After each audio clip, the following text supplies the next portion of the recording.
অ্যান্টিকা টেস্টের চতুর্থ দিনের শুরুটা হয়েছিল চমক দিয়ে। হাতে 1 উইকেট রেখে ওয়েস্ট ইন্ডিজের চেয়ে 181 রানে পিছিয়ে থাকার পরও বাংলাদেশ অধিনায়ক মেহেদী হাসান মিরাজ ইনিংস ঘোষণা করেন।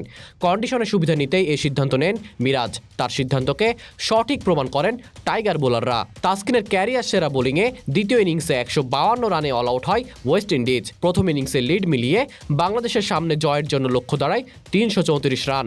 জিততে হলে মিরাজের দলকে রেকর্ড গড়তে হবে। এমন সমীকরণের ম্যাচে আবারও ব্যাটিং ব্যর্থতায় বাংলাদেশ। মাঠ ও প্রতিপক্ষ পাল্টালেও বাংলাদেশের ব্যাটিংয়ের পুরনো রোগ পাল্টায়নি। ব্যাটারদের জ্ঞানহীন ব্যাটিংয়ে আরেকটি টেস্ট হারের সংখ্যায় বাংলাদেশ। যেখানে উইকেট টিকে থাকা চ্যালেঞ্জ ছিল ব্যাটারদের সামনে, সেখানে টিকে থাকার চেষ্টা একদমই দেখা গেল না কারো মধ্যে। তাই চতুর্থ দিন শেষে বাংলাদেশের রান 31 ওভারে 7 উইকেটে 109। জয়ের জন্য শেষ দিনে প্রয়োজন 225 রান আর ওয়েস্ট ইন্ডিজের 3 উইকেট। 334 রানের লক্ষ্য তাড়াই নামা বাংলাদেশ প্রথম ওভারে উইকেট হারায়। কেমার রোচের বলে 0 রানে বোল্ড হয়ে সাজঘরে ফেরেন জাকির হাসান। আর দলীয় 7 রানের সময় ব্যক্তিগত 6 রানে ফেরেন মাহমুদুল হাসান জয়। তেমন উল্লেখযোগ্য কোনো পারফরমেন্স না দেখানোর পরও জাতীয় দলে সুযোগ পাওয়া শাহাদাত দীপুও দলের জন্য কোনো অবদান রাখতে পারেনি। উল্টো দলীয় 20 রানের সময় আউট হয়ে দলকে আরও চাপে ফেলে যান। সেই চাপ সামলাতে পারেননি অভিজ্ঞ মুমিনুল হকও। 11 রান করে দলীয় 23 রানে বিদায় নেন তিনি।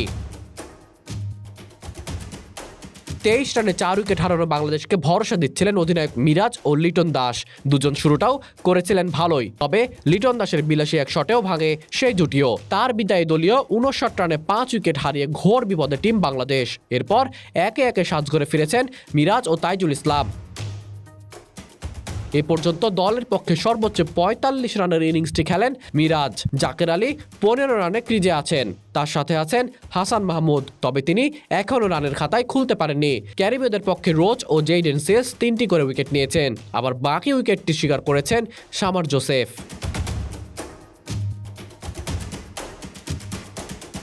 মুন্নুর আঞ্জুম রিফাত, বিডি আর্কাইভ।